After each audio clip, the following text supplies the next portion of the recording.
Hello and welcome to another episode of A Slice of Health, the Candid Health Chat podcast, where we slice away health truth from health fiction. Join me and my friends as we challenge common health myths via chit chat, powered by several cups of coffee. Don't forget to subscribe and follow us on social media, and do visit us at asliceofhealth.club. Let's get to today's episode. Listeners, today we have a special guest on the podcast. We have Dr Safia Mohammed, who is a GP registrar in Windsor, who is also currently planning her summer wedding. Her special interests include lifestyle medicine, aesthetic work, and when she's not doing clinical practice, she enjoys football, boxing, and calligraphy. Welcome, Dr. Mohammed. Hi, thank you. So thank you so much for coming on today. And just before we go ahead to talk about the things that we really want to talk about today, the main topic is STIs and are STIs curable? I also wanted to ask, how are you coping with COVID, and have you been able to engage in your normal sporting activities with the scare of COVID recently? Yeah, good question. So I've actually not gone to the gym this week. Okay. But generally sort of seeing a lot of things on social media kind of work about spread in gyms and local facilities as well. I personally, as we all are kind of hearing that it's mostly the older generation or people with background problems that are kind of struggling the most.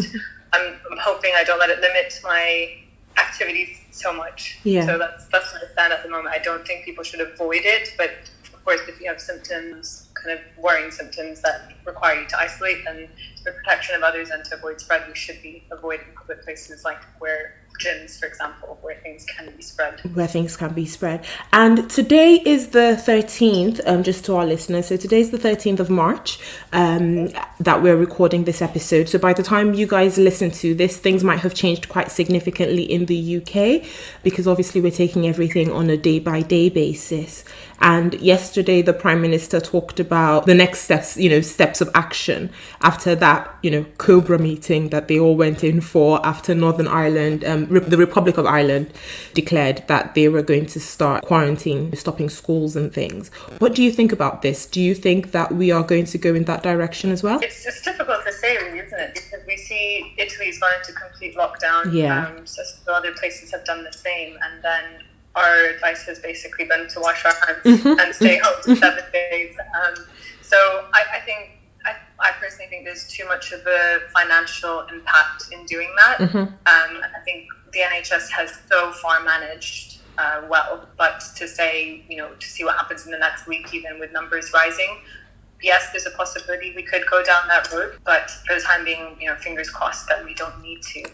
Kind of stopping or closing schools has also been on the table, I think, till after Easter, with children being carriers who may not even have any symptoms. Exactly. Also makes sense, but the long term sort of, looking forward 3 months, does that mean, what does that mean for the impact on everybody? Yeah. I don't know. The answer. What do you think? It is quite scary, because obviously with Easter coming up, a lot of people have plans, holidays. A lot of people would have booked holidays to go visit Italy over the Easter period. People wanting to go to Rome, see the Pope, the Vatican, and even trips within the UK as well. So I think it is a scary time, and obviously quite a lot of people are quite afraid. And I think as well, with the fear of it and what has happened in Italy, there's been a lot of scaremongering, stockpiling, lots of things are unavailable. One of the surgeries in the building that I work ran out of face masks last week, and that was doctors not able to get face masks. So it's been quite difficult for both the general public and the health service as well. Have you heard any myths or anything that people have held on to? Plenty of myths I've been hearing. Just to go back to what you were saying about face masks, though. So I was just reading, it's quite, because that question has come up so many times now. Should I wear a face mask? And then rolled out kind of worldwide, I think. Yeah. The face mask company is making a nice big amount of money. And hand sanitizer companies as well, definitely. But essentially, the masks need to be medical equipment masks with a proper seal in order for them to be sort of effective against virus or coronaviruses. But if you do have symptoms, in that case, sort of using them wisely, they're one-time use masks and using them to avoid spread to other people. But won't really protect you essentially from the evidence we have. Yeah, exactly. And definitely. And so if you do have symptoms, the evidence, and the advice now is that you really ought to self-isolate and self-quarantine if, you're able to stay at home. But if you're not, then you do need to be admitted, and you will need to be admitted to sort of an ICU level facility, because it does cause quite significant bilateral interstitial pneumonia. What other things can we do other than self-isolating? So I think kind of proper hygiene. So obviously we've all been hearing the 20-second hand wash, coughing and sort of sneezing into the crease of your elbow. Yes. Making sure that, if you're in a house and you have symptoms, to use your own towels, your own kind of clean your own spaces, dispose of tissues, don't wear towels, which goes without saying, but just the kind of normal hygiene measures to avoid spreading the virus, because as far as we know, it can live on surfaces for hours, maybe even days. Yeah. So it's important to be cleaning down. Going back to the myths as well. Yes. I was telling you that I've heard lavender oil. That was one of the interesting ones I heard this week. They come in kind of covered in lavender oil. I've been hearing lots of different things. So vitamin E, taking oil supplements. Any others that you've got? Yeah, so I got one the other day with, these WhatsApp bulk messages that people send across. And I got one that said a hot lemon juice with some lemongrass is the cure for coronavirus. And it might definitely make you feel better.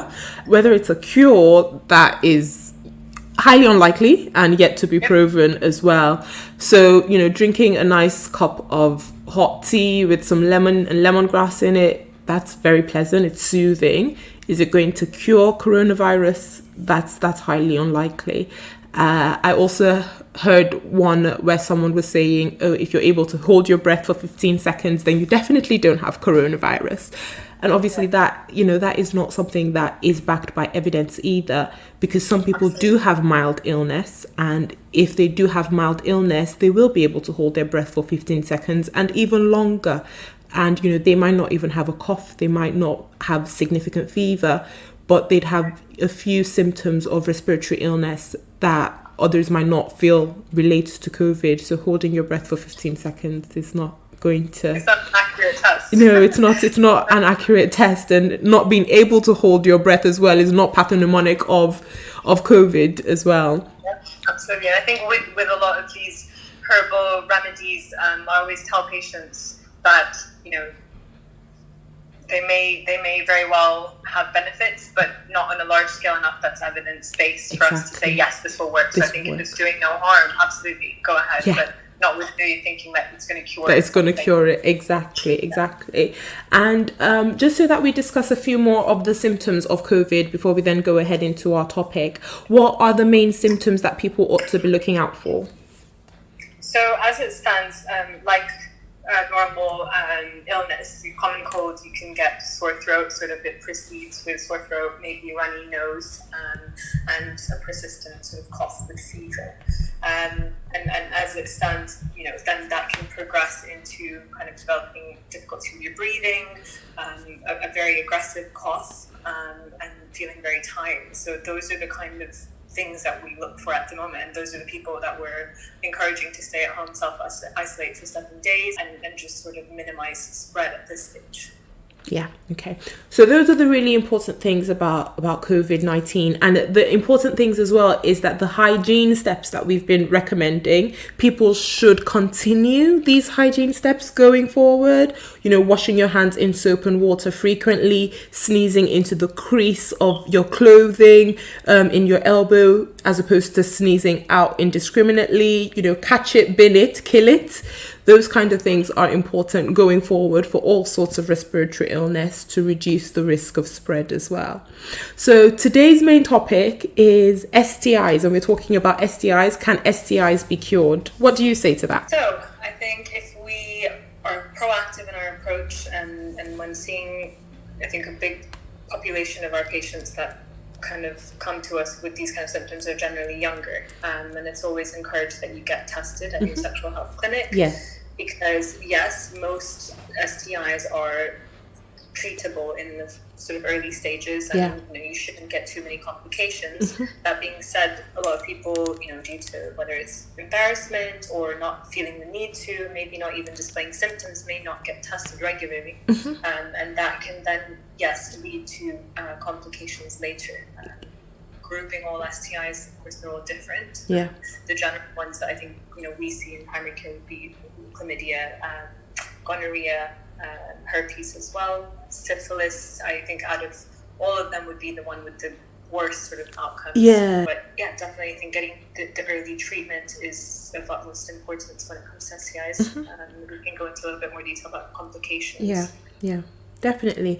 So when we talk about STIs, we're talking about sexually transmitted infections, and these infections can occur anywhere in the body. So the vagina, the anus, the penis, the throat, the mouth, and obviously the most common one currently in sort of the UK society is chlamydia. So should we start there in terms of talking about the kinds of symptoms that people get with chlamydia and how we're able to treat it as well?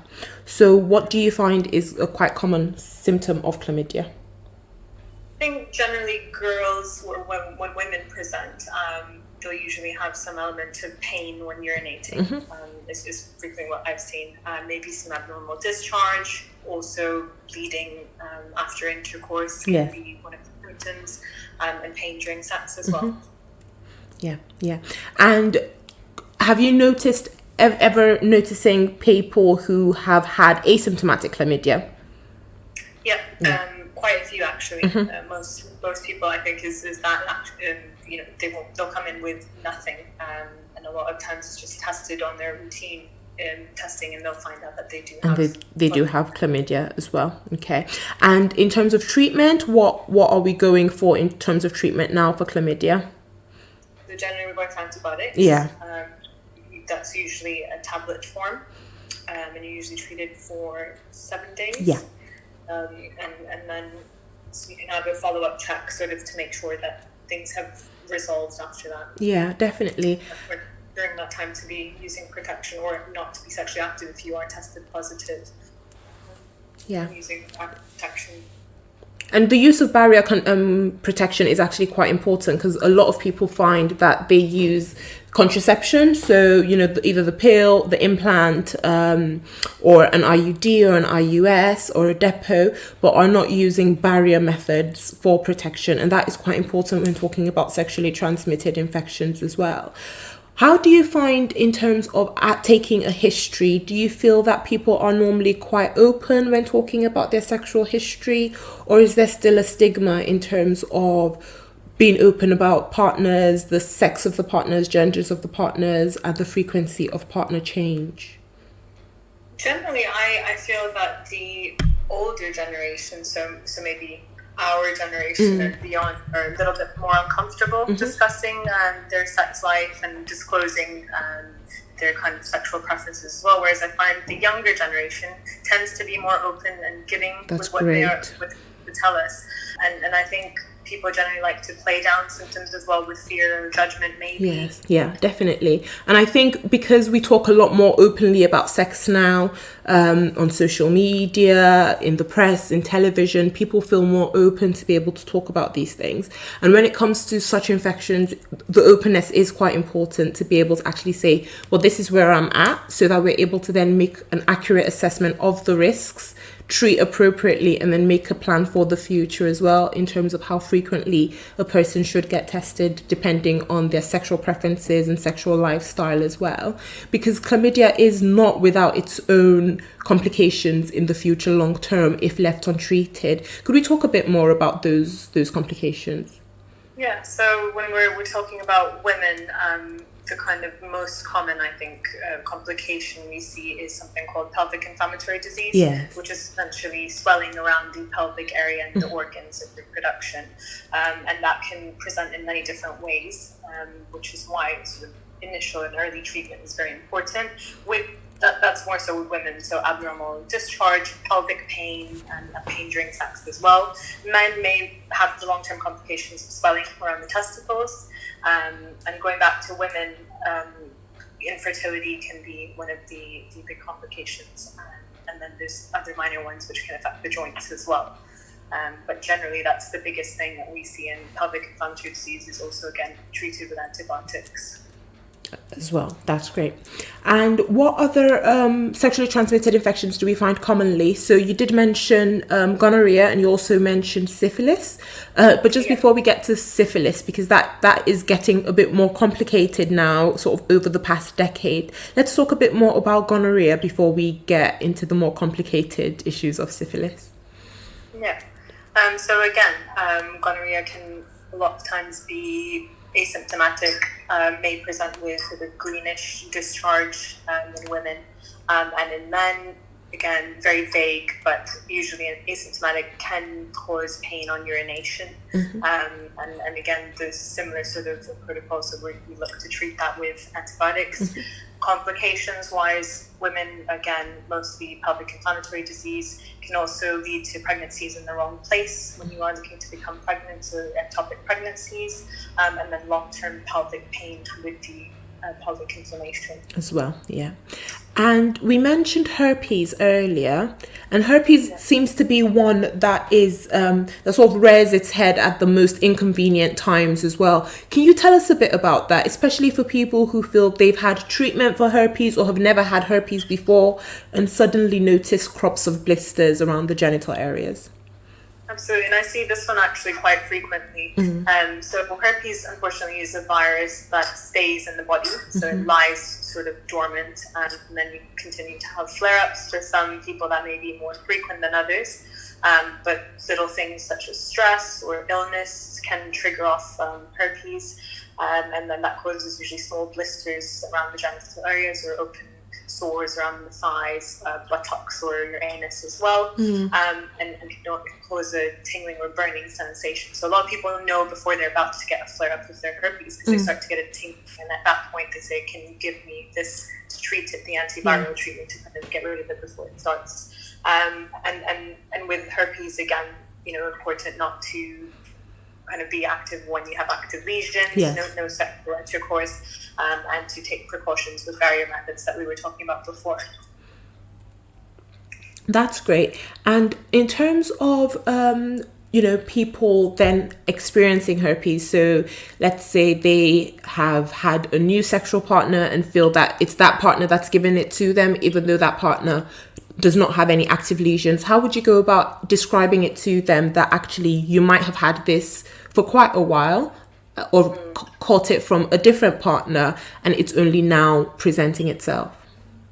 Yeah. So I think a lot of the times we say to people, if you've had a new sexual partner within the last 6 months, really important to get tested, even though you may not have any symptoms of anything.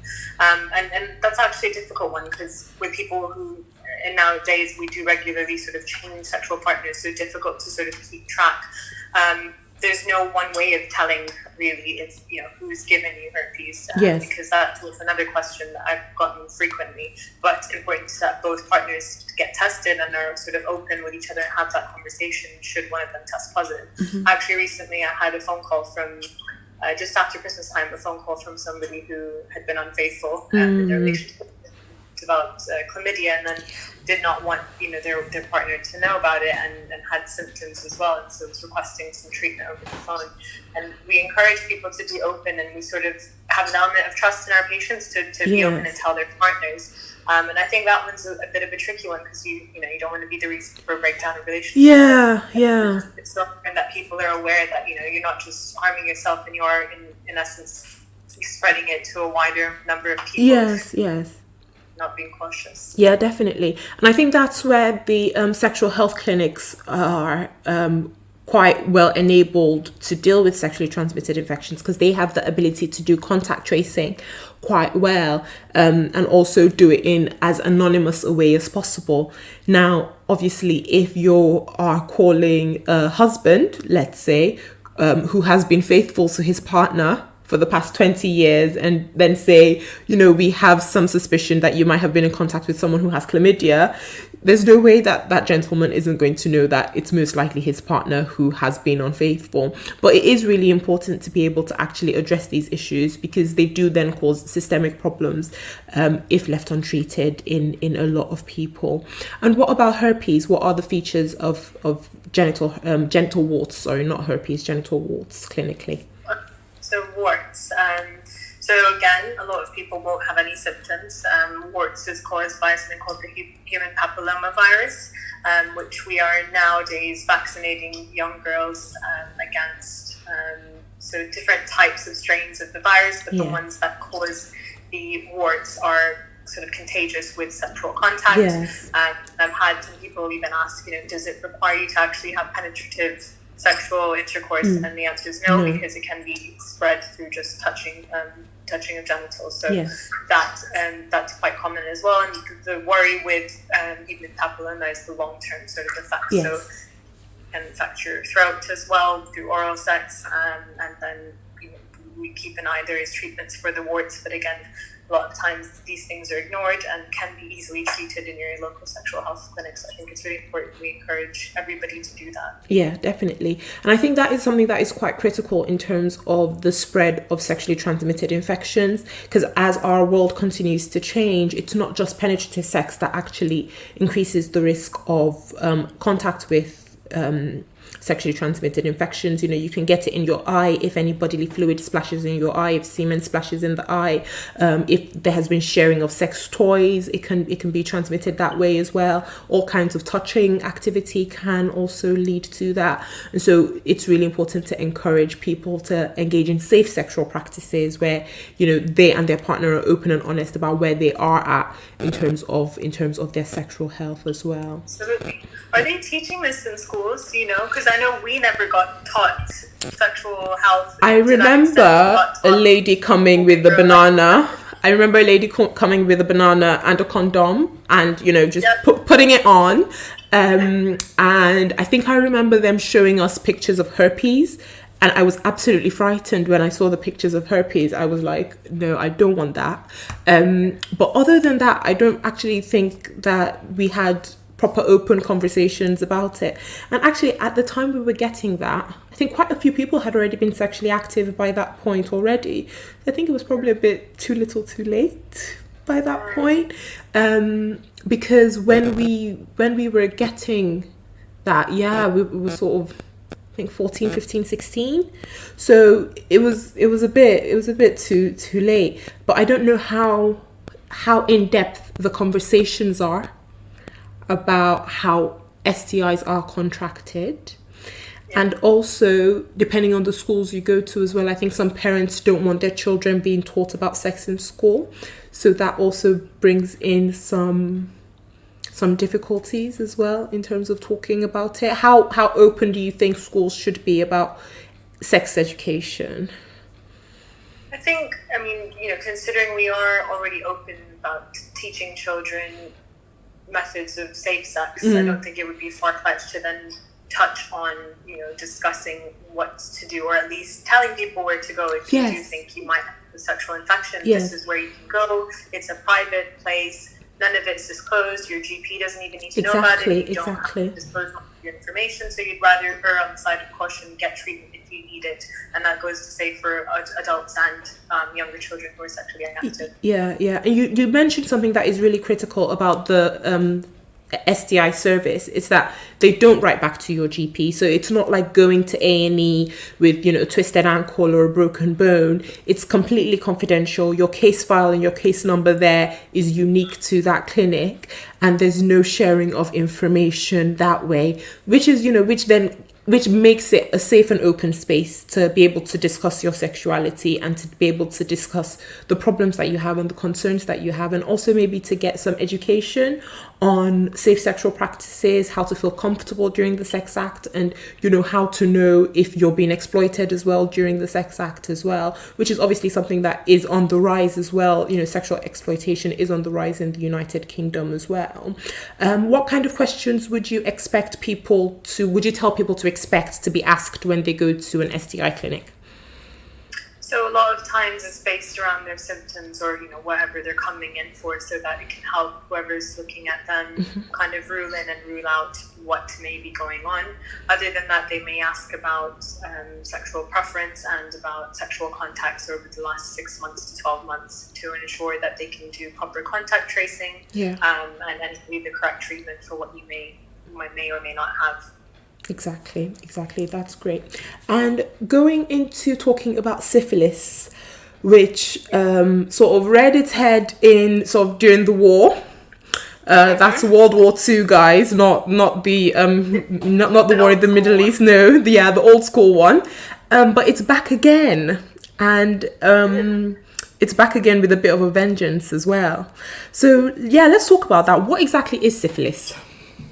So again, syphilis is a bacterial infection and can present in a number of ways. It does come under one of the sexually transmitted infections, but then the later complications of it may have nothing to do with your genital area. So, essentially it won't go away on its own. It can cause serious complications. I think that's why it's one of the most important ones to kind of treat. Yes. And sort of, using contraception, condom and barrier methods are really important if you are tested positive for syphilis.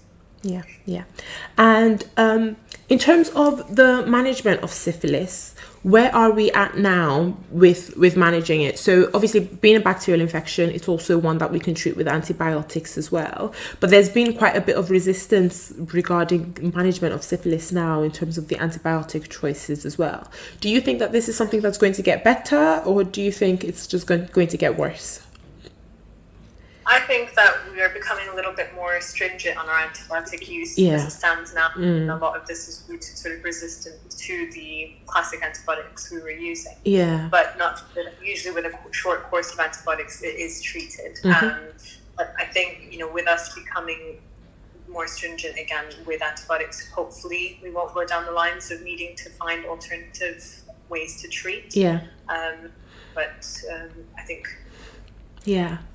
It is a bit scary because I think the routine antibiotics that previously had been used to treat syphilis we can't use so much of now.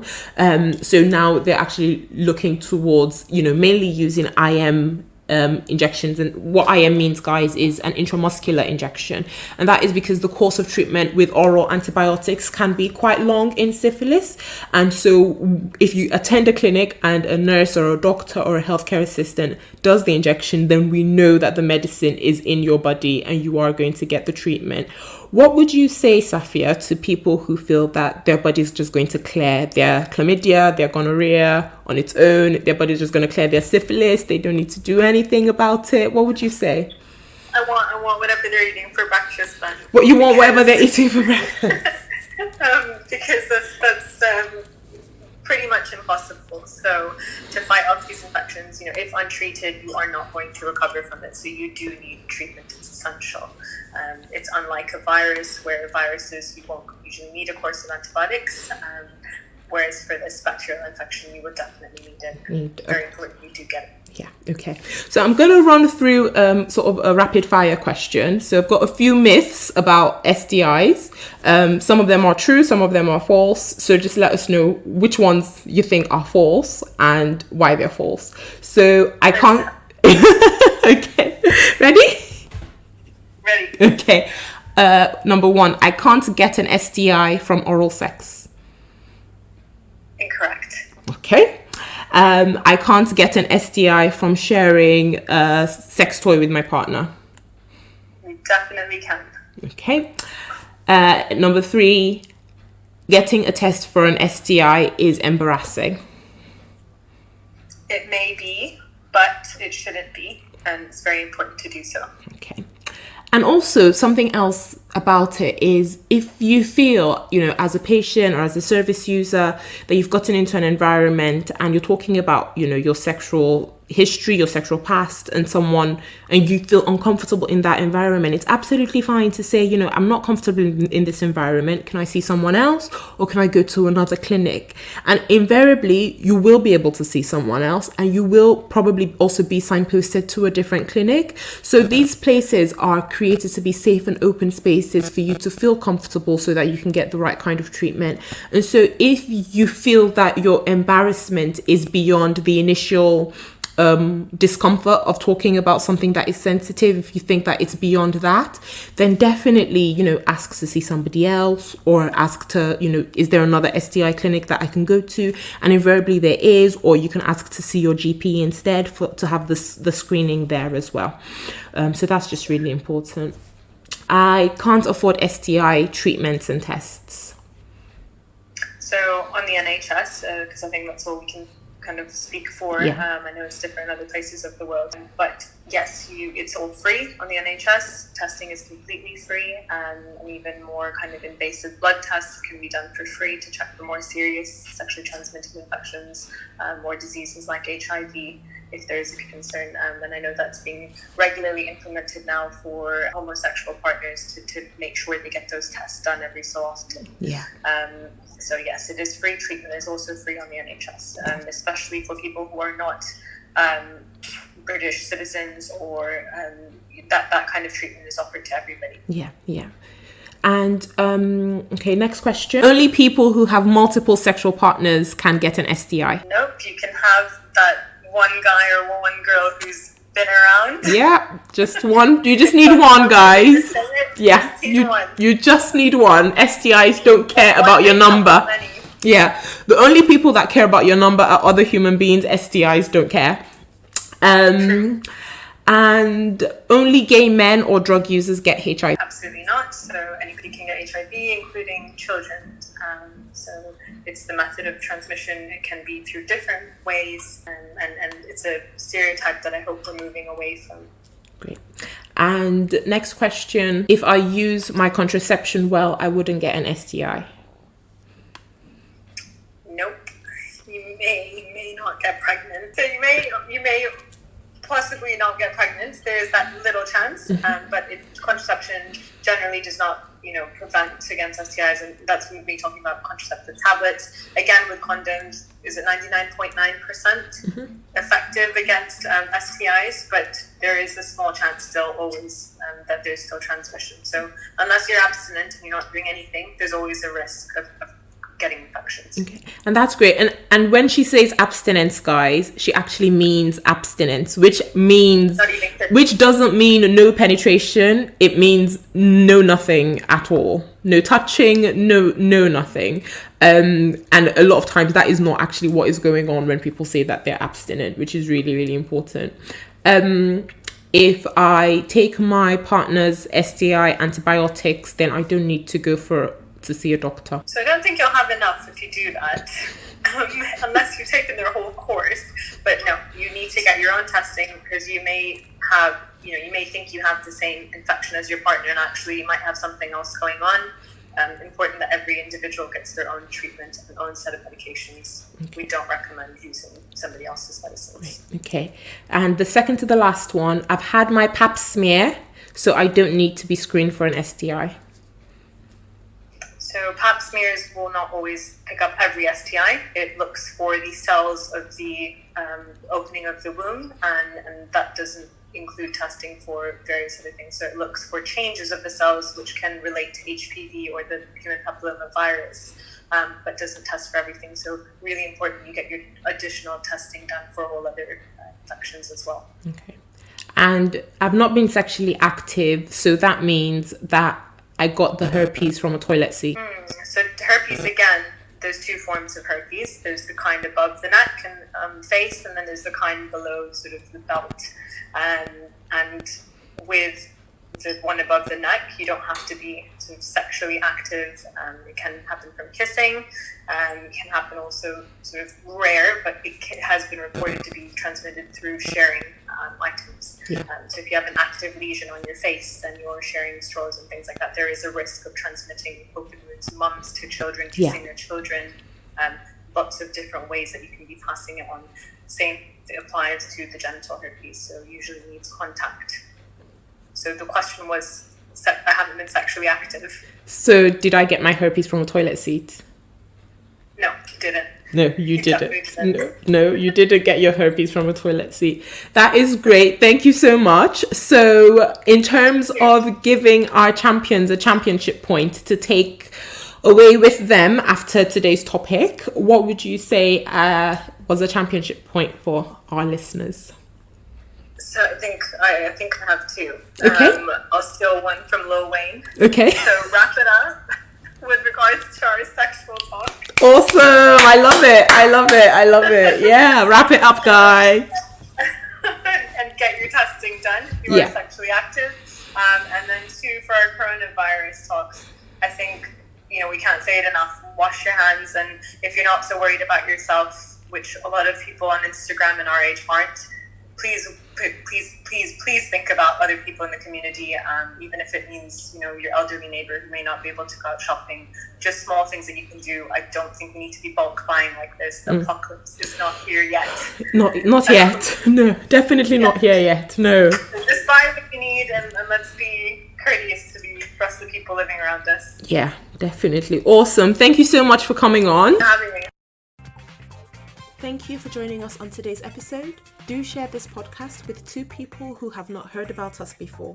Remember that this podcast in no way replaces advice from your own doctor or physician.